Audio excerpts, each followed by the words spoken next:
Malam Bapak Ibu dan teman-teman semua, hari ini kita memasuki Just Hope episode ke-132 dengan tema mengenal Yesus dari tanda pengakuan hingga pengorbanan. Sebelum kita mulai sesi pada malam hari ini, mari kita siapkan hati dan pikiran kita dengan berdoa dalam nama Bapa dan Putra dan Roh Kudus. Amin.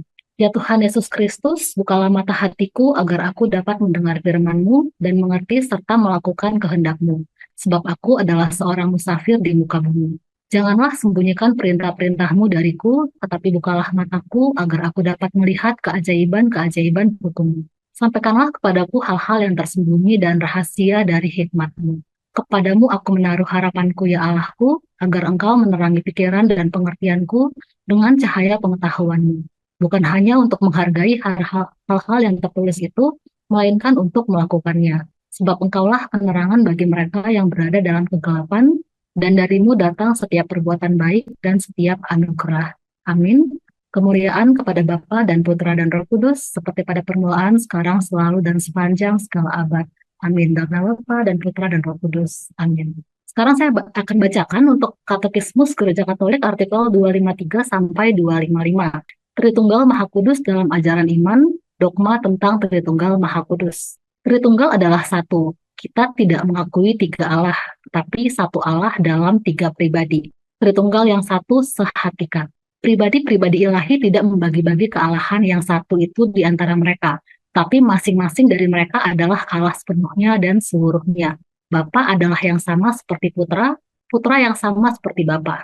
Bapa dan Putra adalah yang sama seperti Roh Kudus, yaitu satu Allah menurut kodrat. Tiap-tiap dari ketiga pribadi itu merupakan kenyataan itu, yakni substansi, hakikat, atau kodrat ilahi. Ketiga pribadi ilahi berbeda secara real satu dengan yang lain. Allah yang satu bukanlah seakan-akan sendirian. Bapa, Putra, Roh Kudus. Bukanlah hanya nama-nama yang menyatakan cara-cara berada berbeda dari hakikat ilahi. Karena mereka secara real berbeda satu dengan yang lain. Bapa tidak sama dengan Putra. Putra tidak sama dengan Bapa.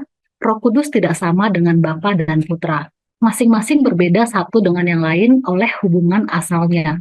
Adalah Bapa yang melahirkan, dan Putra yang dilahirkan, dan Roh Kudus yang dihembuskan. Kesatuan ilahi bersifat Tritunggal. Ketiga pribadi ilahi berhubungan satu dengan yang lain. Karena perbedaan real antara pribadi itu tidak membagi kesatuan ilahi, maka perbedaan itu hanya terdapat dalam hubungan timbal balik. Dengan nama-nama pribadi yang menyatukan satu hubungan, maka Bapa dihubungkan dengan Putra, Putra dihubungkan dengan Bapa, dan Roh Kudus dihubungkan dengan keduanya. Walaupun mereka dinamakan tiga pribadi seturut hubungan mereka, namun mereka adalah satu hakikat atau substansi, demikian iman kita. Dalam mereka segala-galanya satu, sejauh tidak ada perlawanan seturut hubungan.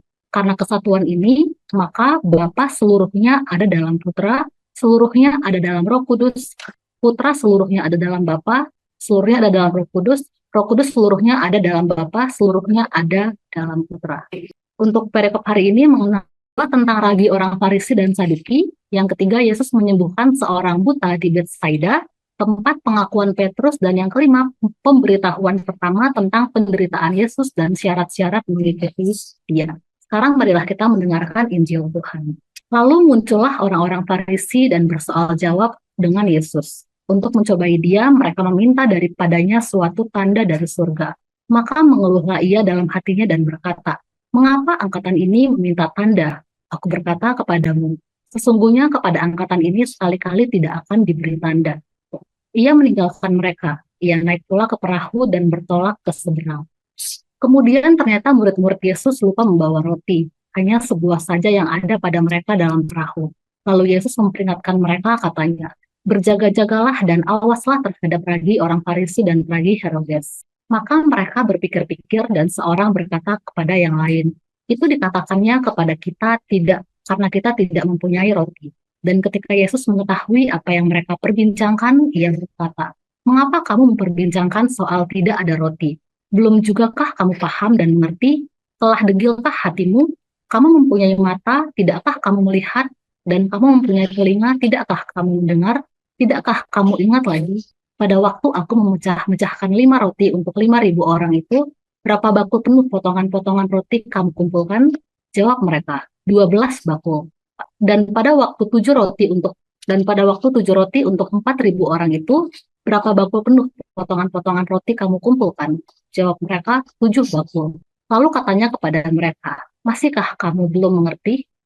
Kemudian tibalah Yesus dan murid-muridnya di Betsaida. Di situ orang membawa kepada Yesus seorang buta dan mereka memohon kepadanya supaya ia menjamah dia.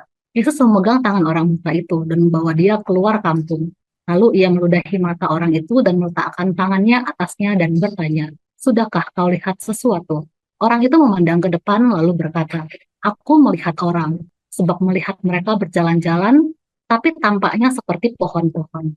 Yesus meletakkan lagi tangannya pada mata orang itu, maka orang itu sungguh-sungguh melihat dan telah sembuh, sehingga ia dapat melihat segala sesuatu dengan jelas. Sudah itu Yesus menyuruh dia pulang ke rumahnya dan berkata, "Jangan masuk ke kampung." Kemudian Yesus beserta murid-muridnya berangkat ke kampung-kampung di sekitar Kaisarea Filipi. Di tengah jalan ia bertanya kepada murid-muridnya, katanya, "Kata orang, siapakah aku ini?"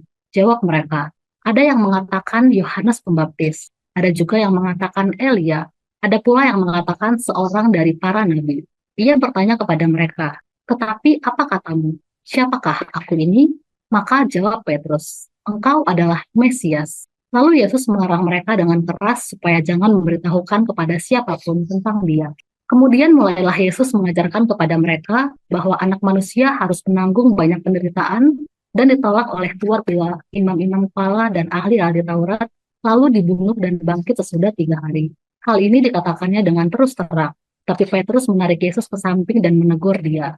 Maka berpalinglah Yesus dan sambil memandang murid-muridnya, ia memarahi Petrus, katanya, "Enyahlah iblis, sebab engkau bukan memikirkan apa yang dipikirkan Allah, melainkan apa yang dipikirkan manusia." Lalu Yesus memanggil orang banyak dan murid-muridnya dan berkata kepada mereka, "Setiap orang yang mau mengikut aku, ia harus menyangkal dirinya, memikul salibnya, dan mengikut aku. Karena siapa yang mau menyelamatkan nyawanya, ia akan kehilangan nyawanya. Tapi barang siapa kehilangan nyawanya karena aku dan karena Injil, ia akan menyelamatkannya. Apa gunanya seorang memperoleh seluruh dunia, tetapi ia kehilangan nyawanya? Karena apakah yang dapat diberikan sebagai ganti nyawanya? Sebab barang siapa malu karena aku dan karena perkataanku di tengah-tengah angkatan yang tidak setia dan berdosa ini, anak manusia pun akan malu karena orang itu apabila ia datang kelak dalam kemuliaan Bapaknya diiringi malaikat-malaikat kudus. Katanya lagi kepada mereka, "Aku berkata kepadamu, sesungguhnya di antara orang yang hadir di sini ada yang tidak akan mati sebelum mereka melihat bahwa kerajaan Allah telah datang dengan kuasa." Demikianlah Injil Tuhan, terpujilah Kristus. Penjelasan singkat, rangkaian perikop ini menggambarkan perjalanan transformatif dari kebutaan rohani menuju pengenalan akan Kristus yang sejati, dimulai dengan teguran terhadap mereka yang hanya mengejar tanda ajaib. Yesus kemudian secara simbolis menyembuhkan orang buta sebelum menantang para murid untuk mengakui identitasnya. Namun, pengenalan ini tidak berhenti pada gelar Mesias yang megah, melainkan berlanjut pada pemahaman yang sulit tentang penderitaan salib dan syarat radikal dalam mengikut dia. Oke, untuk selanjutnya materi akan dibawakan oleh Leo. Silakan Leo.